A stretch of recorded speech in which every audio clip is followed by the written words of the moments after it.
Hoje é seu aniversário, mãe. Que presente melhor que um lugar onde vão cuidar de você? Meu filho sorriu enquanto me deixava na porta do asilo. Eu apenas segurei sua mão e disse: Obrigada, querido. 3 semanas depois, ele voltou para me visitar. Sabe aquele momento em que você olha para alguém que criou, que ensinou a caminhar e percebe que não conhece mais quem está na sua frente? Foi isso que senti quando Marcos estacionou o carro na frente do Lar São Vicente, naquela terça-feira de setembro, dia do meu aniversário de 73 anos. Ele carregou minha mala pequena, a mesma que eu usava nas viagens para visitar minha irmã, e disse que seria melhor para todos. Não chorei. Apenas segurei a alça da minha bolsa de crochê, aquela que eu mesma fiz há 15 anos, e agradeci. Quando ele retornou, esperando me encontrar tricotando na sala comum, a recepcionista apenas sorriu e disse: Sua mãe? Ah, ela não está mais aqui. Meu nome é Helena Cristina dos Santos. Tenho 73 anos e trabalhei 42 anos como professora primária. Aposentei em 2018 com salário de R$ 6.400. Criei o Marcos sozinha depois que o pai dele, meu João, morreu de infarto quando o menino tinha apenas 12 anos. João era metalúrgico, trabalhava no ABC Paulista.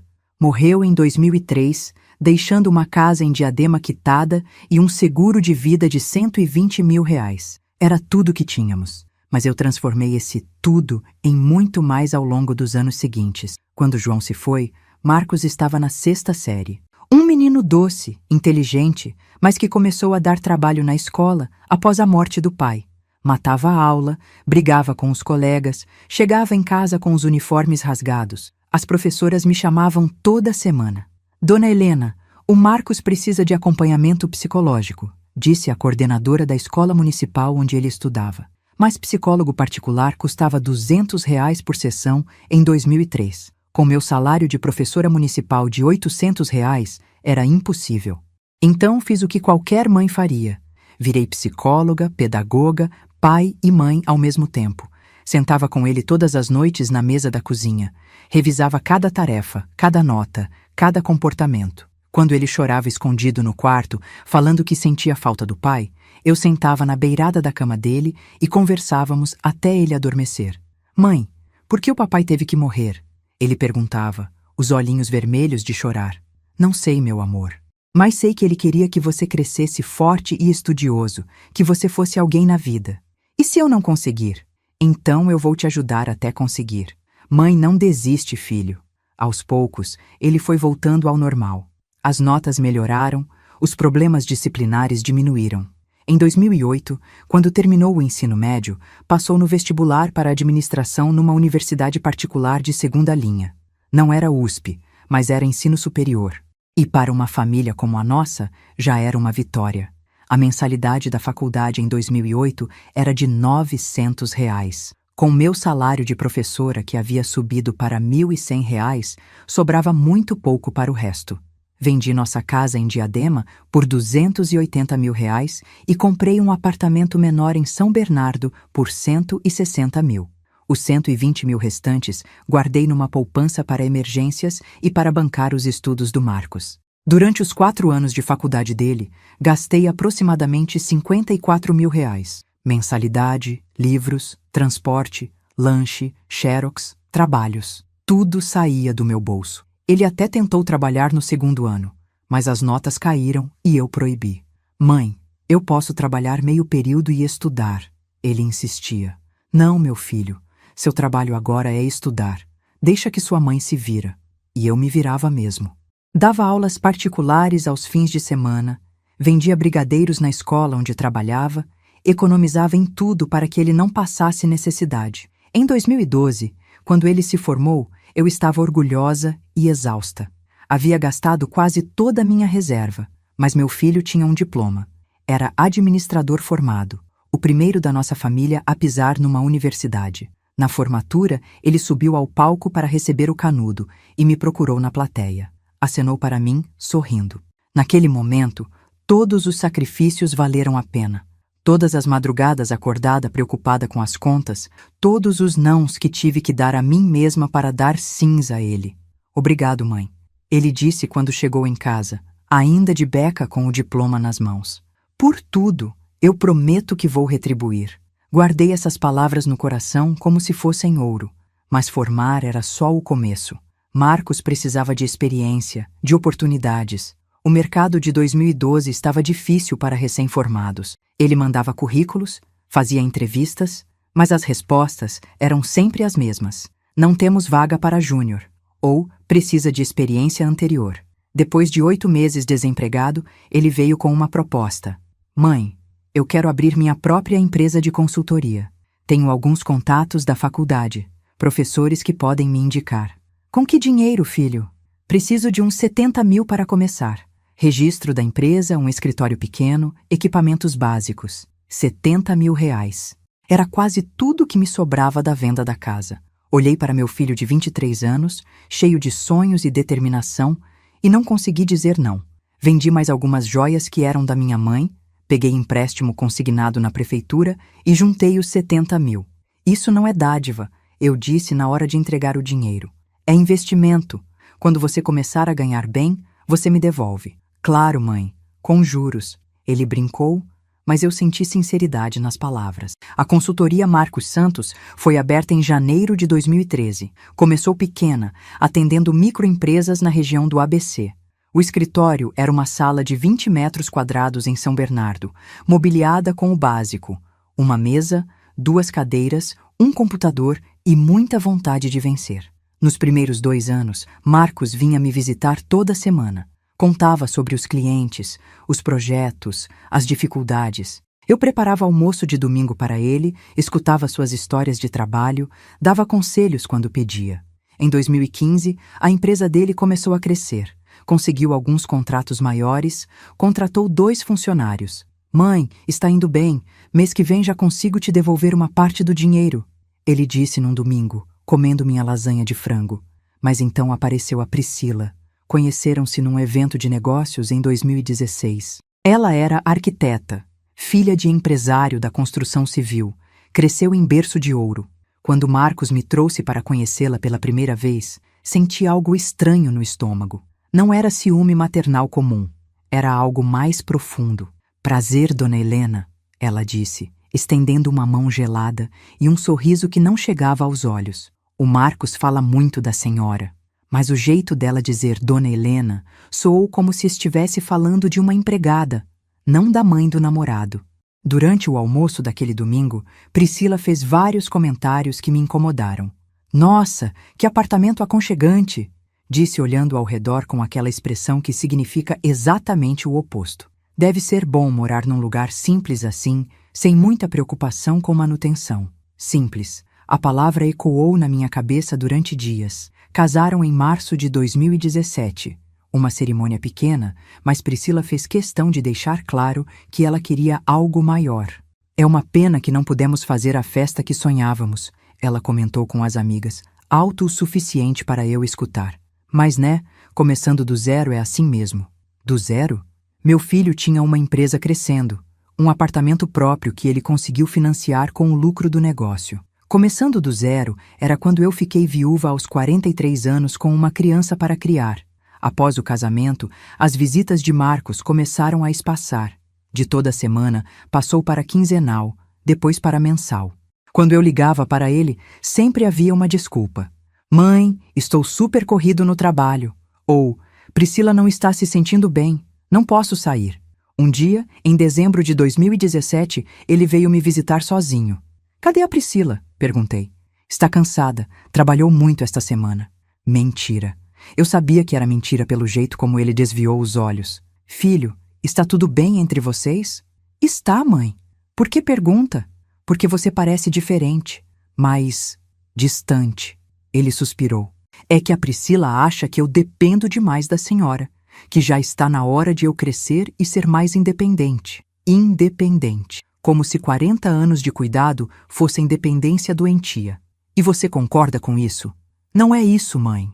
É que a gente está construindo nossa própria família agora. Preciso dar atenção para minha esposa também. E eu estou atrapalhando? Não está. Mas ela se sente meio deixada de lado quando venho aqui toda semana. Ali começou o meu isolamento. Marcos passou a vir uma vez por mês, depois a cada 2 meses. As ligações telefônicas ficaram mais curtas, mais formais. Ele parou de contar detalhes do trabalho, parou de pedir conselhos, parou de ser meu filho para virar apenas o marido da Priscila. Em 2019, comecei a sentir dores fortes nas mãos e joelhos. O médico diagnosticou artrose avançada. Alguns dias a dor era tanta que mal conseguia abrir uma garrafa de água ou carregar uma sacola de supermercado. Liguei para o Marcos contando sobre o diagnóstico. Nossa, mãe, sinto muito. A senhora precisa de alguma coisa? Não, filho. Só queria que soubesse. Qualquer coisa me liga, tá? Tenho que desligar agora. Estou numa reunião importante. Esperei ele ligar de volta. Esperei ele aparecer para ver como eu estava. Esperei uma semana. Nada. Foi então que comecei a contratar a Conceição, uma mulher de 50 anos, viúva também, que trabalhava como cuidadora.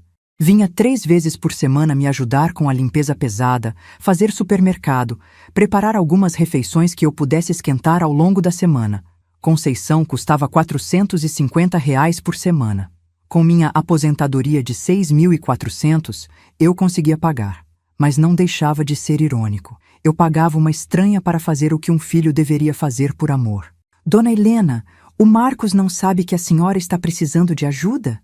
Conceição perguntou um dia, vendo-me tomar 3 comprimidos de manhã para conseguir movimentar as mãos sem dor. Sabe, mas ele tem a vida dele agora. Vida dele?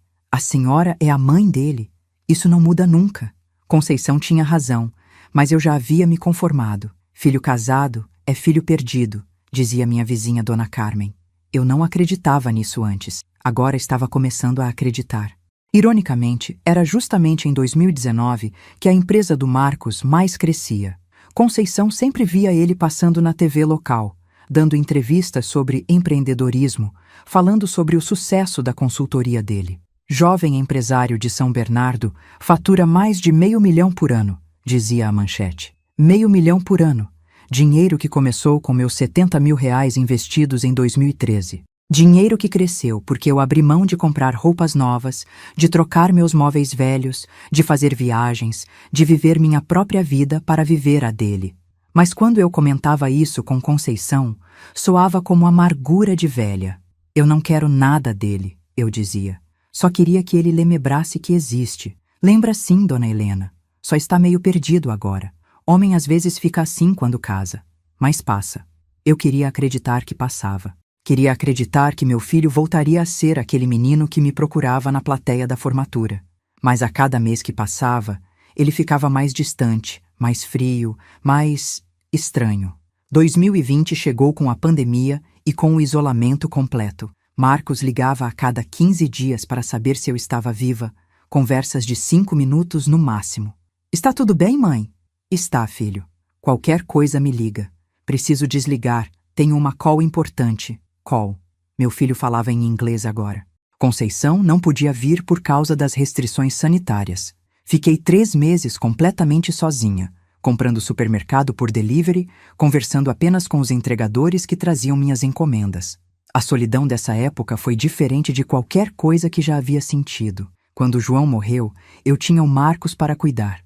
A dor da perda se misturava com o propósito de ser mãe. Agora era só vazio. Vazio e dor física nas articulações que piorava com o inverno. Teve um dia, em julho de 2020, que desmaiei no banheiro. Bati a cabeça na quina da pia, fiquei inconsciente por alguns minutos. Quando acordei, com sangue escorrendo da testa, a primeira coisa que pensei foi: se eu tivesse morrido agora, quanto tempo levaria para alguém perceber? A resposta me assombrou. Provavelmente só na terça seguinte, quando Conceição voltasse ao trabalho e encontrasse meu corpo. Foi aí que liguei para o Marcos. Filho, você pode vir aqui? Por quê, mãe? Aconteceu alguma coisa? Desmaiei e bati a cabeça. Estou sangrando. Nossa, grave? Não sei. Você pode vir? Mãe, com a pandemia é complicado. A Priscila está grávida, não podemos nos expor. Liga para o SAMU se estiver grave. SAMU. Ele mandou a própria mãe ligar para o SAMU ao invés de vir ver como eu estava. Não liguei para o SAMU. Limpei o sangue, colei um band-aid e chorei até não ter mais lágrimas. Ali, eu entendi que havia perdido meu filho para sempre. Não para a morte como havia perdido João. Para algo muito pior. Para a indiferença. Em fevereiro de 2021, Priscila deu à luz a Pietro, meu primeiro neto. Fiquei sabendo por WhatsApp. Uma foto do bebê com a mensagem: nasceu o Pietro, 3,2 50 cm. Mãe e bebê passam bem. Como se eu fosse uma conhecida distante, não a avó da criança. Pedi para ir visitar. Mãe, com a pandemia é melhor esperar. Bebê recém-nascido não pode ficar exposto. Esperei. A pandemia passou, as vacinas chegaram, mas as desculpas continuavam. Pietro está com cólica. Priscila está muito cansada. Não é um bom momento. Conheci meu neto pessoalmente quando ele já tinha 8 meses. Uma visita de 1 hora, monitorada pela Priscila, que não saiu do meu lado nem 1 minuto. Cuidado, dona Helena, ele está na fase de colocar tudo na boca. Ela dizia quando eu tentava dar um brinquedo para o Pietro. Dona Helena, sempre Dona Helena. Nunca vovó, nunca Helena, nunca qualquer coisa que indicasse proximidade ou carinho. Em 2022, com Pietro já andando, tentei uma última aproximação. Comecei a ligar toda semana, oferecendo ajuda, perguntando se eles precisavam de alguma coisa. Mãe, está tudo sob controle. Marcos sempre respondia. A Priscila está dando conta de tudo. Em maio de 2022, ofereci cuidar do Pietro uma tarde para eles poderem sair sozinhos. Não precisa, mãe. A gente tem uma babá muito boa. Babá. Preferiam pagar uma estranha para cuidar do meu neto do que deixá-lo comigo uma tarde. Em agosto, tentei convidá-los para almoçar no meu aniversário de 72 anos. Ai, dona Helena, que pena. Priscila respondeu quando atendeu o telefone do Marcos. O Marcos está viajando a trabalho e eu não dirijo muito bem para aí. Que tal a gente comemora outro dia? O outro dia nunca chegou. Em dezembro, no Natal, enviei presentes caros para o Pietro. Roupinhas de marca que custaram metade da minha aposentadoria. A resposta foi uma mensagem fria. Obrigado pelos presentes. Pietro adorou. Nem foto do menino com as roupas eu recebi. Nesta terça-feira, 12 de setembro de 2023, acordei cedo como sempre. Fiz café, sentei na varanda, olhei o movimento da rua. Era meu aniversário de 73 anos. Esperei uma ligação, uma mensagem, qualquer sinal de que alguém lembraria. Às 10 da manhã, Conceição chegou com um bolo pequeno de chocolate. Parabéns, dona Helena. Não podia esquecer da data da minha patroa favorita. Patroa favorita. Uma funcionária se lembrava do meu aniversário quando meu próprio filho havia esquecido. Às 2 da tarde, o interfone tocou. Era Marcos. Meu coração disparou. Ele lembrou. Veio me parabenizar. Corri até o interfone como uma adolescente apaixonada. Filho, que surpresa boa! Oi, mãe, posso subir? Ele subiu as escadas devagar, como se cada degrau fosse um peso. Quando abriu a porta do elevador, vi uma mala pequena na mão dele. Minha mala pequena. Aquela que eu guardava no alto do guarda-roupa. Filho, o que é isso? Mãe, precisamos conversar. Sentamos na sala. Ele olhava para tudo, menos para mim. Mãe, a Priscila e eu conversamos muito e chegamos numa conclusão. Meu estômago gelou. A senhora está ficando muito sozinha aqui. Com essa artrose, pode cair, se machucar e a gente nem vai saber. Mas eu tenho a Conceição. Assim, Conceição vem 3 vezes por semana. E se acontecer alguma coisa nos outros dias? Ele respirou fundo. A gente pesquisou e achou um lugar muito bom para a senhora. Um lugar onde vão cuidar da senhora 24 horas, onde a senhora vai ter companhia, atividades. As palavras dele chegavam como socos no meu estômago. Um lugar? É um lar para idosos, mãe. Mas é muito bom, sabe? Tem enfermagem, fisioterapia, nutricionista, asilo. Ele estava me levando para um asilo no meu aniversário. E se eu não quiser ir? Mãe, a senhora quer o nosso bem, né? A gente não tem estrutura para cuidar da senhora em casa. A Priscila está grávida de novo, o Pietro dá muito trabalho. Grávida de novo. Nem isso ele havia me contado. É temporário, ele continuou. Até a senhora se adaptar, melhorar dessa artrose, ficar mais independente. Mentira. Eu sabia que era mentira. Vi nos olhos dele a mesma expressão que tinha quando era criança e quebrava alguma coisa escondido. Ele não mentia bem desde pequeno. Hoje é meu aniversário, filho. Eu sei, mãe. Por isso pensei que seria um bom presente. Um lugar onde vão cuidar da senhora direito. Cuidar de mim direito. Como se eu fosse um fardo que ele finalmente conseguiu se livrar. Já está tudo acertado? Já conversei com eles. A senhora pode levar suas coisas pessoais, algumas roupas. Ele já havia decidido tudo sem me consultar. Já havia me matriculado, pago a entrada, escolhido meu quarto. Eu era apenas uma encomenda sendo entregue no destino final. Quanto custa? 8.500 por mês. A senhora paga com a aposentadoria e uma parte da reserva que tem guardada. Como ele sabia da minha reserva? Como ele sabia exatamente quanto eu tinha de dinheiro? Eu não quero ir, Marcos. Mãe, por favor, não torna isso mais difícil do que já é. Para quem? Para ele? Porque para mim já era impossível. Olhei para meu filho de 34 anos, pai de família, empresário bem-sucedido, e tive que aceitar uma verdade dolorosa. Eu havia perdido totalmente o controle sobre minha própria vida. Está bem, eu disse. Vou pegar minhas coisas. Ele me ajudou a fechar a mala com as roupas que escolhi levar. Peguei minha bolsa de crochê, alguns remédios, o álbum de fotos da família. Tudo o que restava de 73 anos de vida cabia numa mala pequena. Na porta, ele me abraçou. Um abraço rápido, meio sem jeito. A senhora vai gostar de lá, mãe. Tem muita gente da sua idade. Tenho certeza, eu disse, segurando as lágrimas. Durante o trajeto até o Lar São Vicente, fiquei olhando pela janela as ruas que eu conhecia há décadas. Estava me despedindo de tudo. Da minha vizinhança, da minha independência, da minha dignidade. A visita é domingo das 14 às 17 horas, Marcos disse enquanto estacionava. Como se eu fosse presidiária recebendo informações sobre o horário de visita. Você vem domingo? Claro, mãe. Toda semana. Mais uma mentira. Eu sabia que seria a última que eu escutaria dele por muito tempo. E você? O que faria no meu lugar? Deixe seu comentário contando o que você está sentindo vendo essa história. Será que Marcos realmente vai me visitar toda semana como prometeu? O que você acha que vai acontecer quando ele voltar? O Lar São Vicente não era o lugar horrível que eu imaginava. Era limpo, organizado, com funcionários educados e quartos individuais com banheiro próprio. Mas não era minha casa, e isso fazia toda a diferença do mundo.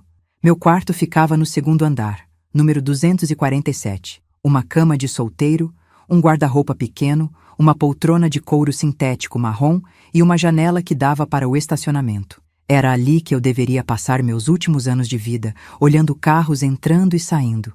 Na primeira noite, não consegui dormir.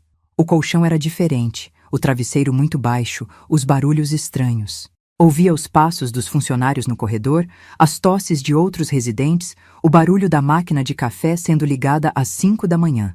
Às 6 horas, uma auxiliar de enfermagem bateu na porta. Dona Helena? Hora do café da manhã. Era a Jéssica, uma menina de uns 25 anos, magra, com um sorriso genuíno que me fez sentir um pouco menos perdida. Posso tomar café no quarto? Pode, mas é melhor descer. A senhora vai conhecer o pessoal, fazer amizades. Amizades, como se fosse simples assim. Desci para o refeitório de má vontade. Umas 40 pessoas estavam sentadas em mesas de 4 lugares cada. Alguns conversavam animadamente. Outros comiam em silêncio. Alguns poucos pareciam não entender muito bem onde estavam. Senta aqui, querida. Uma senhora de cabelos brancos impecáveis me chamou. Sou a Carmen, mas pode me chamar de Dona Carmen. Chegou ontem? Cheguei. Helena. Bem-vinda ao Clube dos Filhos Ingratos. Ela disse rindo, mas com amargura nos olhos. Brincadeira. Aqui é bom. Você vai se acostumar. Na mesa também estava seu Arnaldo, um homem de uns 75 anos, ex-contador, viúvo há 3 anos. E Dona Marta, 80 anos, que havia sido diretora de escola a vida inteira. Pessoas cultas, inteligentes, que tinham muito mais a oferecer ao mundo do que um quarto no segundo andar de um asilo. E o que trouxe você para cá? Dona Carmen perguntou enquanto passava geleia no pão. Meu filho achou que seria melhor. Ah, o clássico, seu Arnaldo comentou. Filhos que acham que sabem o que é melhor para os pais. O meu vendeu minha casa sem me consultar. Disse que era para meu próprio bem. Dona Marta suspirou. A minha nora conseguiu convencer meu filho de que eu estava com demência. 3 exames médicos provando que está tudo normal na minha cabeça. Mas ela insistiu que eu precisava de cuidado especializado. Comecei a entender que eu não estava sozinha. Havia toda uma geração de pais abandonados ali, cada um com sua versão da mesma história. Filhos que cresceram, enriqueceram e decidiram que os pais eram um problema a ser resolvido. No terceiro dia, recebi uma visita inesperada. Conceição apareceu no portão do asilo com os olhos vermelhos de chorar. Dona Helena, graças a Deus que a encontrei. Conceição? Como você soube que eu estava aqui? Fui trabalhar na sua casa ontem. Quando cheguei, tinha um homem lá tirando suas plantas do jardim. Perguntei o que estava acontecendo e ele disse que a casa ia ser vendida, que a senhora tinha se mudado. Vendida? Marcos estava vendendo minha casa? Consegui o telefone do Marcos com a vizinha e liguei para ele. Ele disse que a senhora estava melhor cuidada aqui e que meus serviços não eram mais necessários. Demitida. Conceição havia sido demitida sem nem me consultarem. Dona Helena, eu preciso contar uma coisa para a senhora. É sobre a Priscila. Meu coração acelerou. O que sobre ela? Conceição olhou ao redor, se certificou de que estávamos sozinhas no jardim do asilo. Há uns 2 meses, quando eu estava limpando a casa da senhora, a Priscila apareceu lá. Na minha casa? Sozinha? Sozinha. Disse que estava procurando uns documentos que o Marcos tinha esquecido. Mas ela ficou mexendo nos seus móveis, fotografando tudo, medindo suas coisas. Fotografando com o celular, a cômoda francesa da sua avó, o aparador de jacarandá, o piano alemão, tudo. E ficava falando no telefone com alguém sobre peças de época e valor de mercado. Meu sangue gelou. Meus móveis eram heranças de família, peças que minha mãe havia deixado para mim. A cômoda francesa vinha da minha bisavó. Era de 1890. O aparador era do meu pai, madeira maciça de jacarandá. O piano alemão foi comprado nos anos 50 com muito sacrifício. E tem outra coisa, Conceição continuou. Semana passada vi um anúncio no Mercado Livre. Era sua cômoda francesa sendo vendida por Priscila Monteiro Consultoria. Ela está vendendo minhas coisas? Está, por R$18.000. E tinha uma descrição dizendo: peça de família, urgente, aceito proposta. R$18.000. Uma fortuna para uma cômoda que tinha valor muito mais sentimental que financeiro para mim. Mas para eles era só dinheiro fácil. Conceição, você pode me fazer um favor? Qualquer coisa, Dona Helena. Você pode investigar o que mais eles estão vendendo? Entrar no Mercado Livre, no OLX, ver se encontra outras coisas minhas? Conceição pegou um caderninho da bolsa e anotou tudo. Pode deixar. E Dona Helena, tem mais uma coisa. Ontem, quando o Marcos me dispensou, ele estava muito estranho, nervoso, apressado, e eu ouvi a Priscila falando no telefone com alguém sobre acelerar o processo antes que ela vire um problema maior. Antes que eu vire um problema maior. Eles estavam com pressa de me descartar porque eu estava atrapalhando algum plano. Naquela noite, contei tudo para meu novo grupo de amigos. Dona Carmen, seu Arnaldo e Dona Marta ouviram cada palavra com atenção crescente. Helena, isso é crime, seu Arnaldo disse sério. Apropriação indébita de bens, no mínimo. E se eles estão vendendo suas coisas sem autorização, é estelionato também. Mas como vou provar? Eu nem sei exatamente o que eles levaram. A gente vai descobrir, Dona Carmen disse com determinação. Marta, você não tem uma neta advogada? Tenho, a Fernanda, especialista em direito do idoso. Seu Arnaldo se inclinou para a frente. E eu trabalhei 40 anos com contabilidade. Se tem dinheiro sendo movimentado de forma irregular, eu farejo o problema. Foi assim que nasceu nosso grupo de investigação. 4 idosos num asilo planejando desmascarar uma nora golpista e um filho manipulado. Conceição voltou 3 dias depois com informações que me deixaram em estado de choque. Sentamos no jardim do asilo e ela abriu um caderno cheio de anotações. Dona Helena, é pior do que imaginávamos. Ela me mostrou prints de tela do celular dela. Minha cômoda francesa, vendida por R$18.000. Meu aparador de jacarandá, anunciado por R$25.000. O piano alemão, R$42.000. Valor negociável. Somando tudo que eles já venderam ou estão vendendo, são R$85.000 só dos móveis, Conceição calculou. R$85.000. Móveis que tinham valor sentimental imensurável para mim, sendo vendidos como se fossem lixo caro. E tem mais. Consegui falar com a dona Neuza, sua vizinha. Ela disse que tem gente indo na sua casa quase todo dia. Homens de mudança, pessoas avaliando coisas, um corretor de imóveis medindo a casa. Corretor de imóveis? Eles vão vender sua casa também, Dona Helena. A dona Neuza disse que o corretor comentou que é venda urgente, preço abaixo do mercado. Minha casa. A casa onde criei meu filho, onde vivi 25 anos, onde cada canto tinha uma memória. Sendo vendida às pressas como se fosse um problema a ser resolvido. Conceição, você pode fazer mais uma coisa para mim? Fale. Você pode ir até o banco onde eu tenho conta e verificar minha movimentação? Sei o gerente lá há 15 anos. Ele me conhece, mas precisa de autorização. Pode dizer que sou eu que estou pedindo, que estou preocupada porque não estou conseguindo acessar minha conta online. Conceição anotou tudo. Dona Helena, posso perguntar uma coisa? Por que a senhora não liga direto para o Marcos e confronta ele? Porque se eu confrontar agora sem provas, ele vai negar tudo. Vai dizer que está guardando meu dinheiro, que vai me devolver, que é, para meu próprio bem. Preciso saber exatamente o que eles fizeram antes de fazer qualquer movimento. Dona Carmen, que estava ouvindo nossa conversa de longe, se aproximou. Muito bem, Helena. Meu ex-marido era assim, mentiroso profissional. Aprendi que com gente assim você só pode chegar com as cartas na mesa quando tem todas as cartas. Uma semana depois, Conceição voltou com uma pasta cheia de papéis e uma expressão devastada no rosto. Dona Helena, senta que eu preciso te mostrar uma coisa. Ela abriu a pasta e espalhou extratos bancários na mesa do jardim. Minha conta corrente, minha poupança, aplicações que eu nem sabia que existiam. O gerente, seu Antônio, ficou preocupado quando soube que a senhora estava num asilo. Disse que teve movimentações estranhas na sua conta nos últimos meses. Peguei os extratos com as mãos tremendo. O que vi me fez sentir como se tivessem arrancado meu coração do peito. Transferências de R$ 5.000, de R$ 8.000, de R$ 12.000, sempre para a conta de Marcos ou para contas que eu não conhecia. Em 6 meses, tinham saído R$ 87.000 da minha reserva. Como isso é possível? Eu não autorizei nenhuma transferência. Conceição apontou para um documento no meio dos papéis. Aqui está o problema. Procuração em nome do Marcos para movimentar suas contas. Assinada pela senhora em março deste ano. Peguei o documento. Era minha assinatura mesmo, mas eu não me lembrava de ter assinado isso. Dona Helena, a senhora lembra de ter assinado algum papel para o Marcos? Algo que ele disse que era só uma formalidade? Pensei, e de repente me lembrei.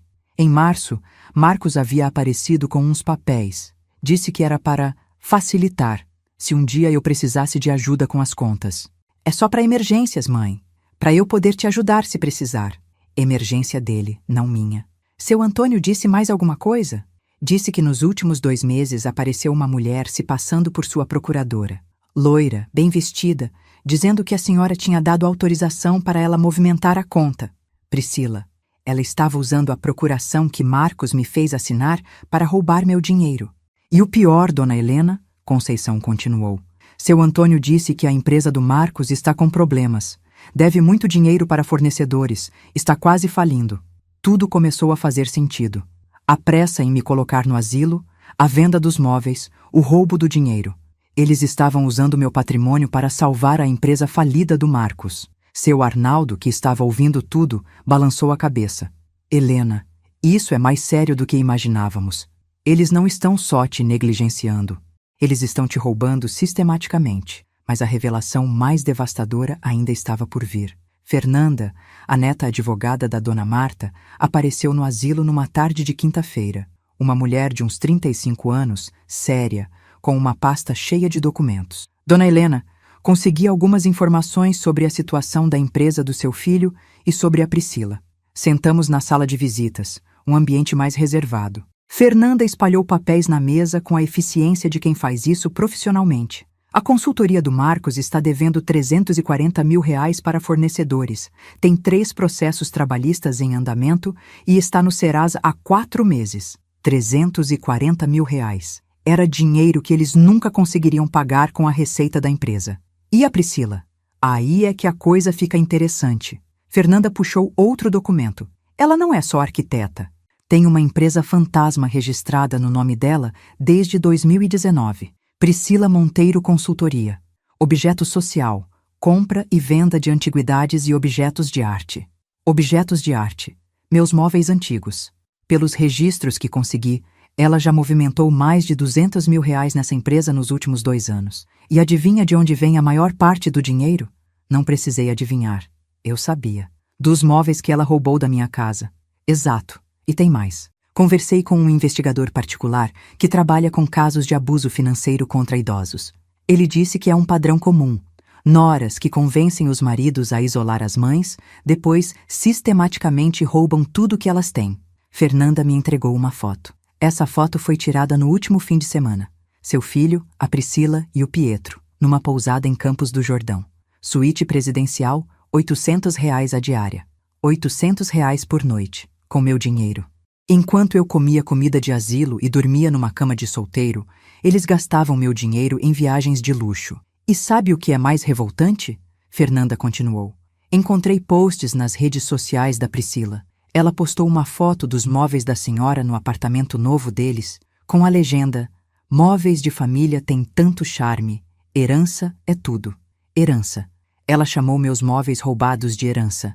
Dona Helena, a senhora quer que eu processe eles? Olhei para os documentos espalhados na mesa. Provas de roubo, de mentira, de uma manipulação orquestrada para me destruir financeiramente. Senti uma raiva que não sabia que existia dentro de mim. Quero. Mas antes disso, quero confrontar meu filho pessoalmente. Quero ver na cara dele quando eu apresentar todas essas provas. Tem certeza? Pode ser perigoso. Eles podem tentar. Podem tentar o quê? Me matar? Eu já estou morta aqui dentro, doutora. Eles me mataram no dia que me trouxeram para este lugar. Agora eu quero a minha ressurreição. Naquela noite, nosso grupo se reuniu no quarto da Dona Carmen para planejar o confronto. Parecíamos conspiradores numa missão secreta e, de certa forma, era exatamente isso que éramos. Helena, você precisa ser esperta, seu Arnaldo disse. Se eles perceberem que você descobriu tudo, podem tentar se livrar das provas. Ou podem tentar internar ela numa clínica psiquiátrica, Dona Marta acrescentou, alegando demência, surto, qualquer coisa. Já vi casos assim. Fernanda abriu um gravador pequeno. Por isso vou estar presente no confronto. E vamos gravar tudo. Qualquer confissão que eles fizerem pode ser usada judicialmente. E se eles não confessarem nada? Então eu processo eles com base nas provas que já temos. Mas confissão espontânea sempre fortalece o caso. Conceição levantou a mão como se estivesse numa aula. E eu posso ajudar como? Quero fazer parte disso. Você vai ser nossa testemunha-chave, Fernanda explicou. Você viu a Priscila na casa da Helena, ouviu as conversas, tem acesso a informações que ninguém mais tem. Dona Carmen sorriu maliciosamente. E eu vou providenciar que Helena saia do asilo no dia do confronto sem ninguém perceber. Tenho minhas manhas. Como assim? Querida, você acha que eu fiquei 40 anos dirigindo escola sem aprender a contornar regras quando necessário? 3 dias depois, tudo estava pronto. Fernanda havia marcado uma reunião conciliatória com Marcos e Priscila para uma segunda-feira às 2 da tarde, no escritório dela. Disse que era sobre questões relacionadas aos cuidados da Dona Helena. No domingo de manhã, recebi uma ligação inesperada. Era Marcos. Oi, mãe. Como a senhora está? A voz dele soava forçadamente alegre, como sempre acontecia quando ele estava escondendo alguma coisa. Estou bem, filho. Adaptando aos poucos. Que bom. Olha, mãe, eu ia visitar a senhora hoje, mas surgiu um compromisso de trabalho. Vou ter que remarcar. Claro, a primeira visita que ele havia prometido e já estava desmarcando. Tudo bem, filho. Trabalho é importante. A senhora está precisando de alguma coisa? Dinheiro, remédio? Dinheiro. A ironia era gritante. Ele perguntava se eu precisava de dinheiro depois de ter roubado R$ 87 mil da minha conta. Não, filho. Está tudo bem. Então tá. Qualquer coisa me liga. Beijo na testa. Beijo na testa. Como se eu fosse uma criança pequena que ele mandava dormir. Desliguei o telefone e olhei para Conceição, que havia escutado toda a conversa. Ele nem vai vir visitar. Melhor assim, Dona Helena. Menos chance dele desconfiar de alguma coisa antes de amanhã. Conceição estava certa. Era melhor que ele continuasse achando que tinha me neutralizado completamente. Não consegui dormir na noite de domingo para segunda. Fiquei deitada na cama, olhando para o teto, ensaiando mentalmente o que ia dizer, como ia reagir, preparando-me emocionalmente para ver a cara do meu filho quando descobrisse que sua mãe, indefesa, havia investigado tudo. Às 5 da manhã, levantei e fui para a varanda do segundo andar. Era setembro, ainda fazia frio de manhã cedo. Olhei para a cidade acordando, para as pessoas indo trabalhar, para a vida normal acontecendo do lado de fora dos muros do asilo. Hoje vai ser o dia, murmurei para mim mesma. Hoje eu recupero minha dignidade. Uma funcionária da limpeza passou e me viu parada ali. Acordou cedo, dona Helena. Não conseguiu dormir? Não, mas está tudo bem. Hoje é um dia importante. Dia importante como? Sorri para ela. Hoje eu deixo de ser vítima.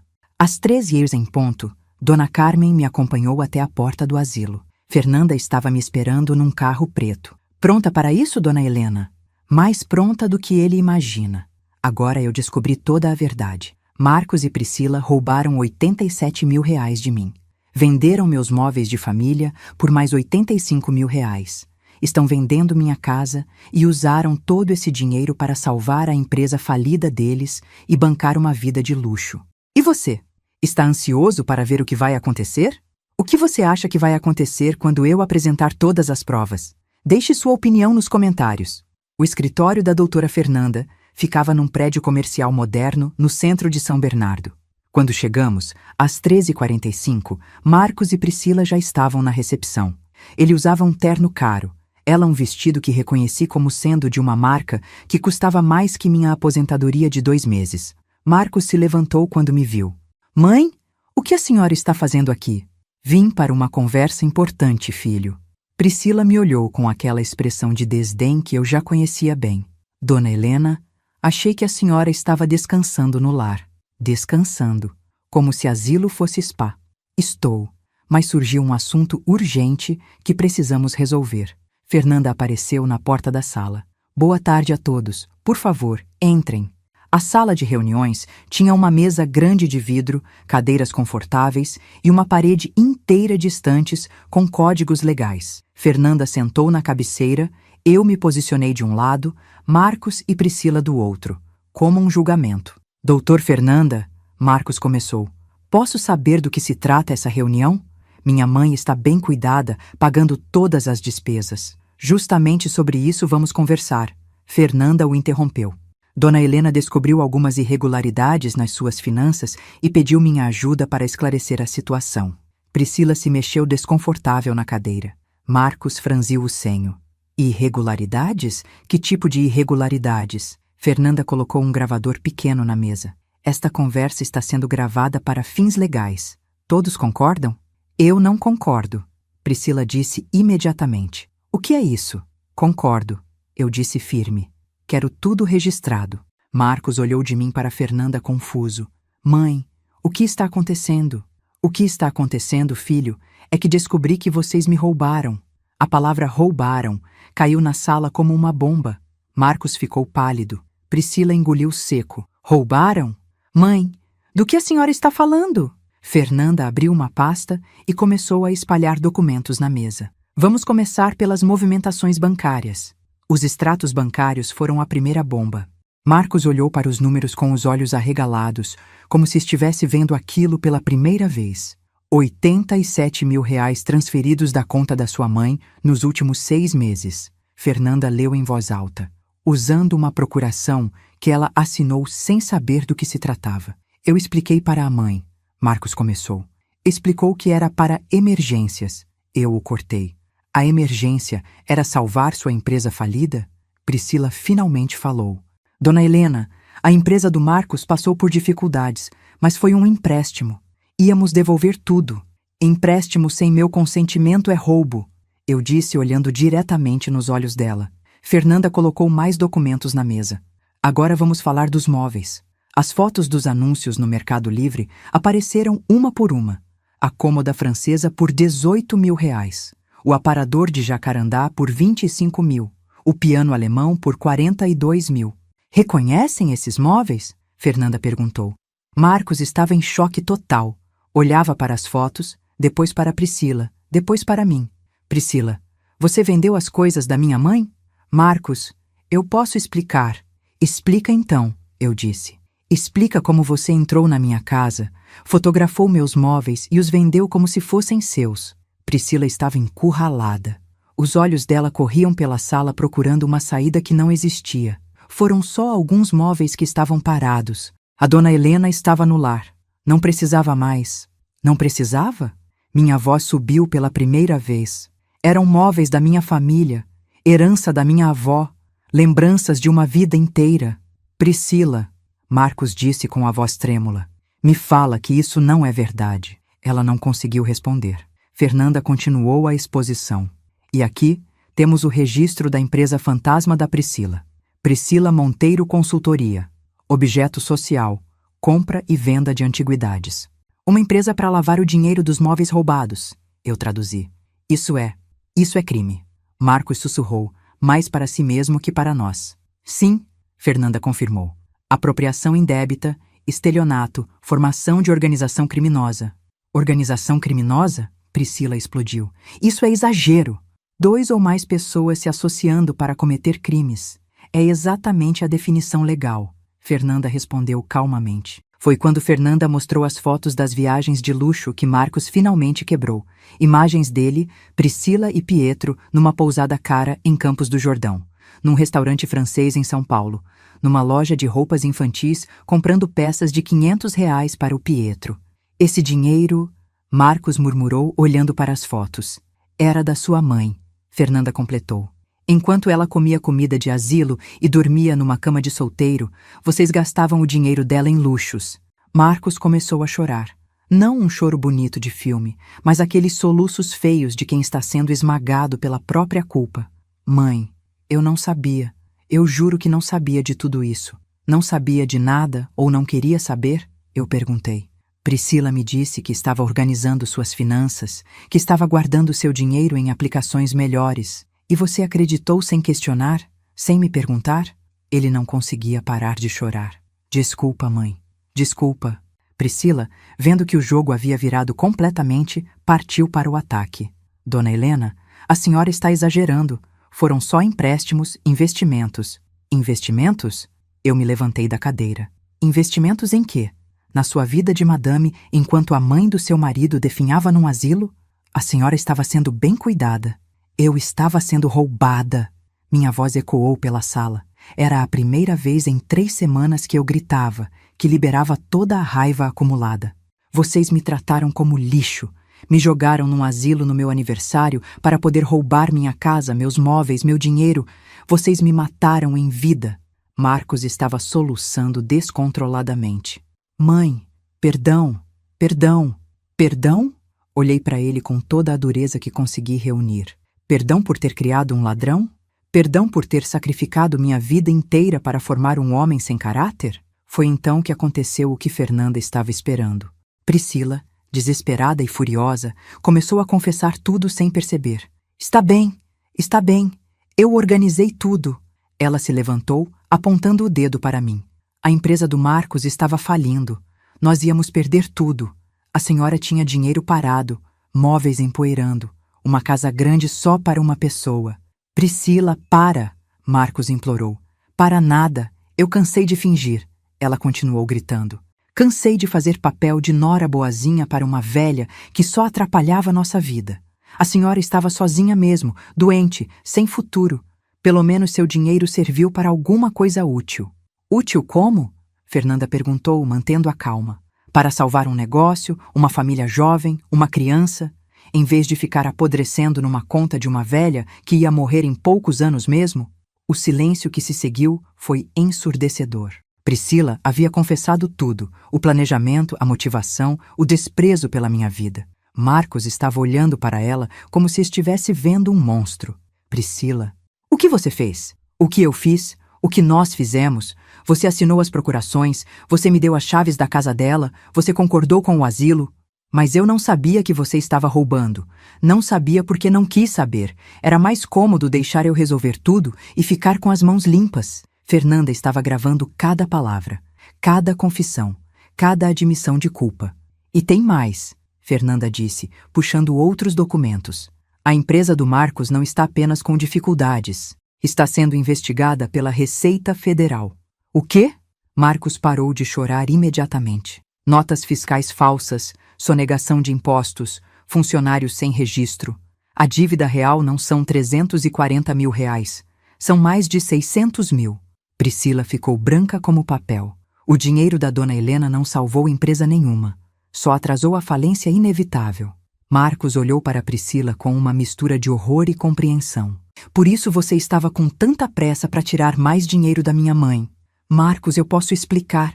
Explica então. Explica como você destruiu minha empresa, roubou minha mãe e me transformou num criminoso. Eu? Priscila gritou de volta. Eu que sou criminosa?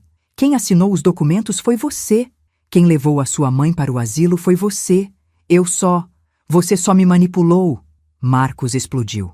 Como uma idiota, eu acreditei em cada mentira sua. Mas a confissão mais dolorosa ainda estava por vir. Fernanda colocou na mesa uma cópia do meu testamento, que eu havia feito anos atrás. Dona Helena deixou tudo para o filho. Casa, móveis, dinheiro, tudo. 380 mil reais em patrimônio total. Marcos olhou para o documento. Mãe sempre disse que tudo seria meu. E por isso, Fernanda continuou, Priscila acelerou o processo. Quanto mais velha ficasse a dona Helena, maior o risco dela alterar o testamento. Era mais negócio roubar agora e manter as aparências. Priscila não negou. Apenas ficou ali, derrotada, exposta em toda a sua ganância. Havia um plano maior, Fernanda revelou. Conversei com o médico que Priscila consultou sobre problemas de memória da dona Helena. Ela estava tentando conseguir uma declaração de incapacidade mental. Para quê? Marcos perguntou, embora já soubesse a resposta. Para assumir a tutela legal dela, controlar completamente suas finanças. E depois, acidentes acontecem em asilos. A sala ficou em silêncio mortal. A implicação era clara e aterrorizante. Marcos olhou para Priscila com horror absoluto. Você ia matar minha mãe? Não diretamente, Priscila disse friamente, mas uma overdose acidental de medicação, uma queda infeliz no banheiro. Fernanda parou a gravação.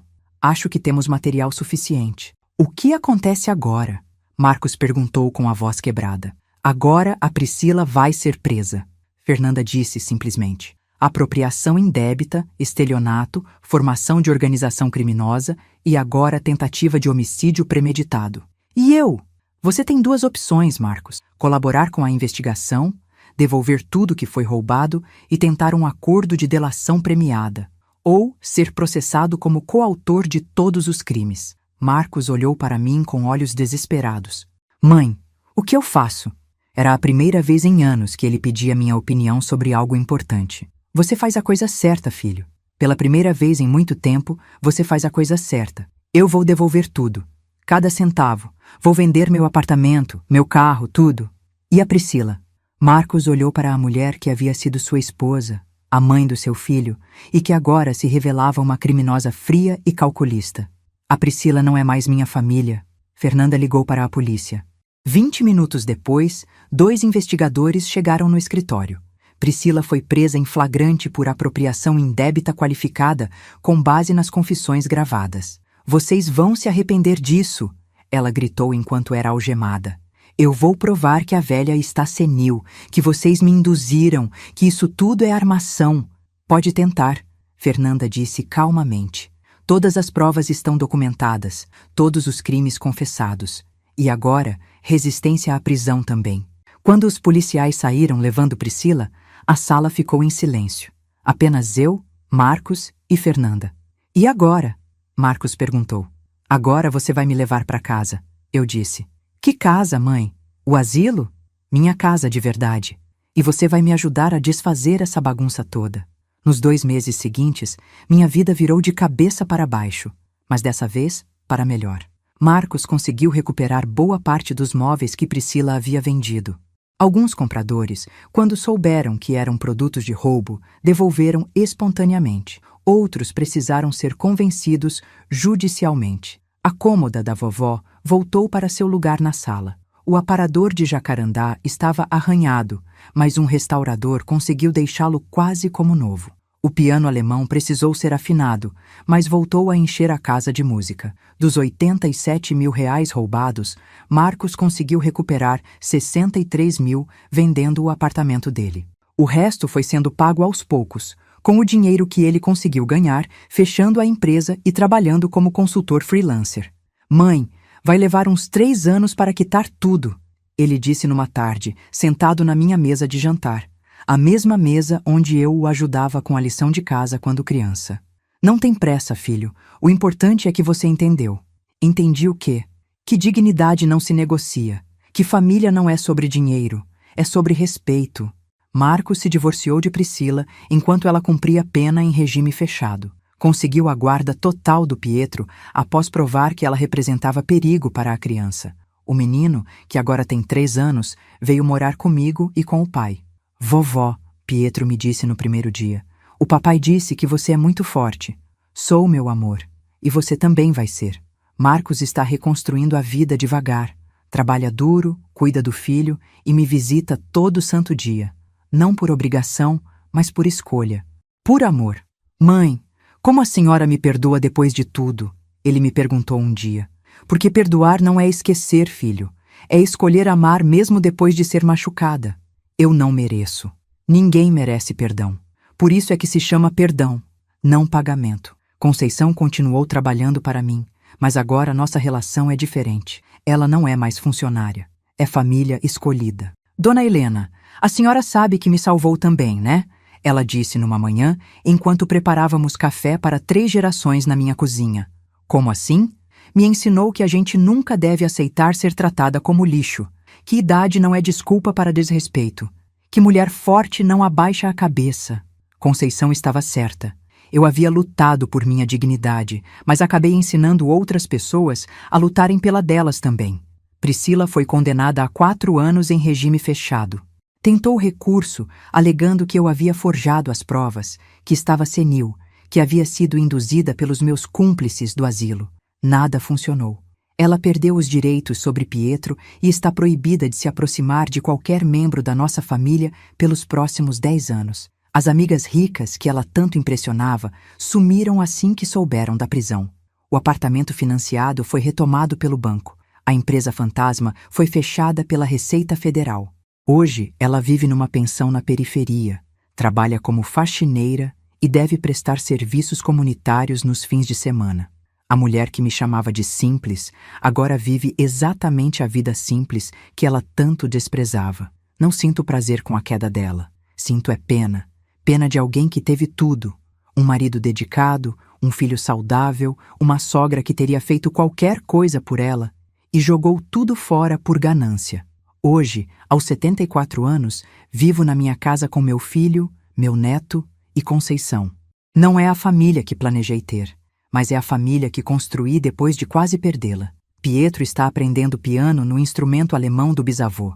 Marcos cozinha no domingo e estamos ensinando Pietro a fazer o bolo de chocolate que eu fazia para o pai dele quando era criança. Vovó, Pietro perguntou outro dia, por que a mamãe não mora com a gente?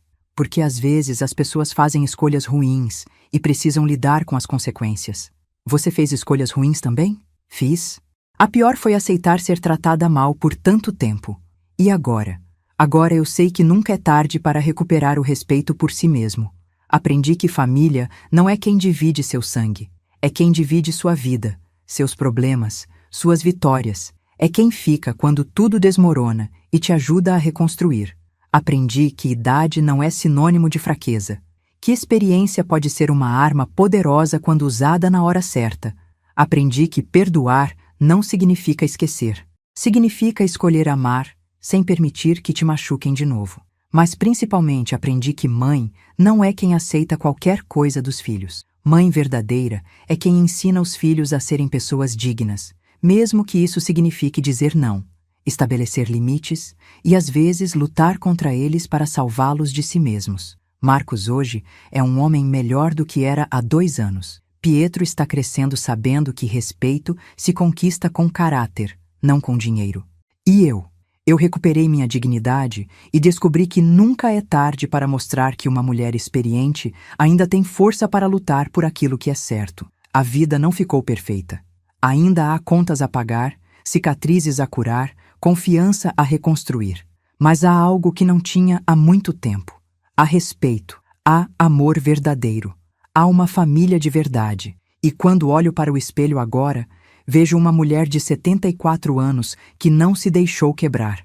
Vejo alguém que lutou pela própria dignidade e venceu. Vejo uma sobrevivente que se recusou a morrer em vida. Vejo Helena Cristina dos Santos, uma mulher que ensinou ao mundo que idade é só um número, mas dignidade é para toda a vida. Se essa história tocou seu coração, se você já passou por algo parecido ou conhece alguém que viveu situação semelhante, deixe seu comentário contando de onde você está assistindo e o que sentiu. Compartilhe este vídeo com quem precisa saber que nunca é tarde para recuperar a dignidade e o respeito que merecemos. Curta, se inscreva no canal para mais histórias reais de pessoas que encontraram forças para transformar dor em vitória e clique agora na próxima história que está aparecendo na sua tela, porque toda história de abandono pode se tornar uma história de recomeço.